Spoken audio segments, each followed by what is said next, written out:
Hello again. Right, so I'm going to talk about a few things today. I'm going to talk about the election that's coming up on Thursday, who to vote, who I reckon people should vote, and also I'm going to talk about you losing the belly fat. Losing the belly. Let's get rid of it. And a little bit maybe about football as well, about the Euros. So, first of all, Rishi Sunak, our mate, he's been, last couple of years I think he's done quite well, and now he was Chancellor, so he would know how to keep track of the economy and the money. He's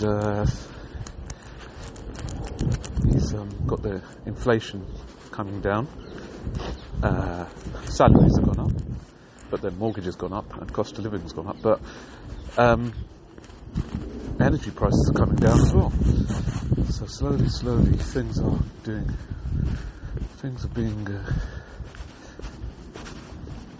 getting much better. Basically, with if you're going to be voting for Conservative,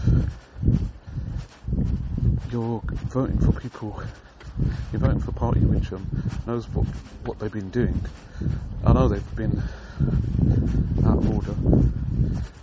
They've been out of order with COVID, what happened over COVID. But that wasn't Rishi Sunak. Rishi Sunak's come in, first Asian Prime Minister. He had a hard time at the beginning, getting past all the rubbish that Liz trusted. He's the one who advised her not to do what she was going to do, all the policies that she was going to put through, and she still went ahead. But anyway, he's done good. A little bit like Southgate, really, when he picked up the reins from Roy Hodgson after the Iceland game. He had to build a team, get the trust back. So similar, really. So anyway, Rishi Sunak's. I think he's a good Prime Minister. I think he'll do really well if we carry on. But giving the vote to Labour, giving the vote to Mr. Boring Older Sir Keir Starmer, you're giving the vote to somebody who's chopped and changed their policies. I know they've got proper policies now, but they haven't got any policy on their migration. Immigration. There's no policies on immigration. He's got plans on giving 75,000 illegal immigrants visas. He has got plans on building houses on Greenbelt, but there's also immigration, which is 750,000 as well, and he's planning on building 750,000 houses. I mean, he's just going to let everyone in. I don't mind the immigration, but he's got no plans on reducing it. Another few things Labour's got. Labour's gonna let 16 and 17-year-olds vote. EU citizens gonna start voting, so you're never able to vote them out ever again. You're gonna be stuck with Labour. You don't know what you're gonna get with them either, because he's changed these policies the last 6 months about 4 times. He's not stuck to what he's been saying. He's lied so many times. So you don't know what they're getting. Well, at least with Conservative, you know that they've done what they promised. You know what they're going to get, Karen. You know, guarantee what they're going to get, what the forecast is for the next year. So I would, and I've heard about Reform Party being racist and being xenophobic and homophobic and whatever, but that's all untrue, because there's a lot of Asian candidates there's actually Indian candidates who are standing for Reform Party. If you look at TikTok, it's all over the place. It's all over. There's actually a guy who did a speech at their convention recently in Birmingham, in the NEC. Fantastic speech. So all this talk about racism and everything, it's probably media made up. Channel 4's made up things about the guy Parker talking about saying that he said this and that effing, you know, he said effing Paki to Rishi Sunak, because, you know, shouldn't be a foreign minister. That's all the actor as well. Apparently that was an actor. It's all been denied by Nigel Farage as well. So it's up to you. If you want to vote Conservative, you want to vote Labour. I mean, I wouldn't go for somebody. I wouldn't vote for Labour.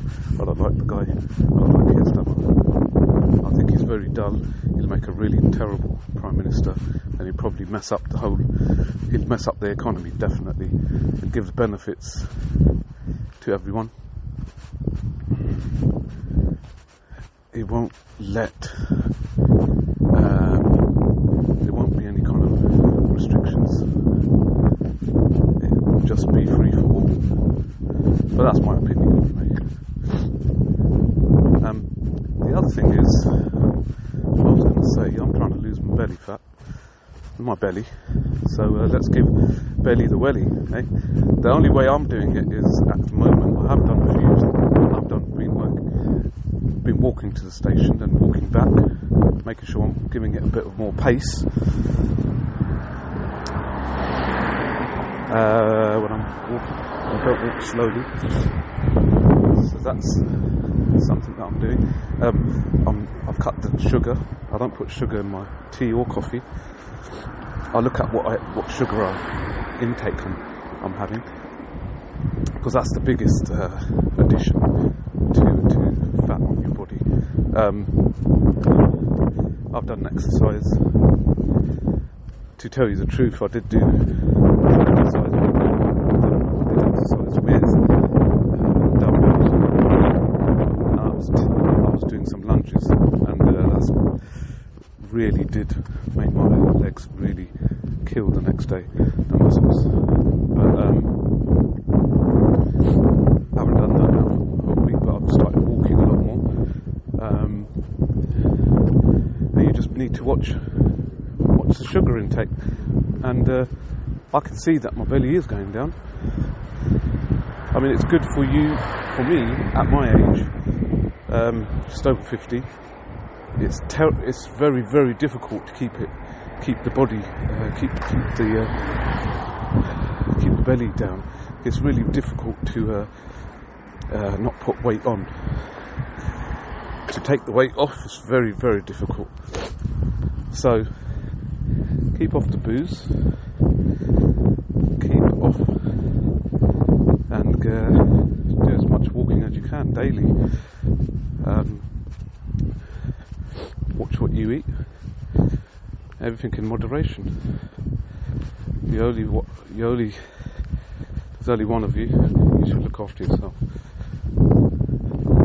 Also, I'm just going to add, with the football yesterday,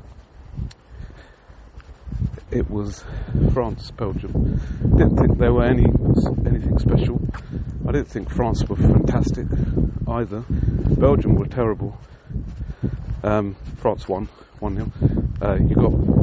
Then you had Portugal versus Slovenia. I was really, really impressed with Slovenia. Fantastic, the way they played, defending and attacking at the same time, and pressing. Ronaldo found it really, really difficult to score. He was crying, so he even missed a penalty, and he cried a bit more.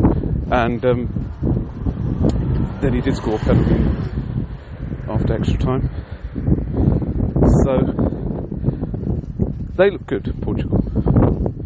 So my standout teams at the moment is Portugal and Spain.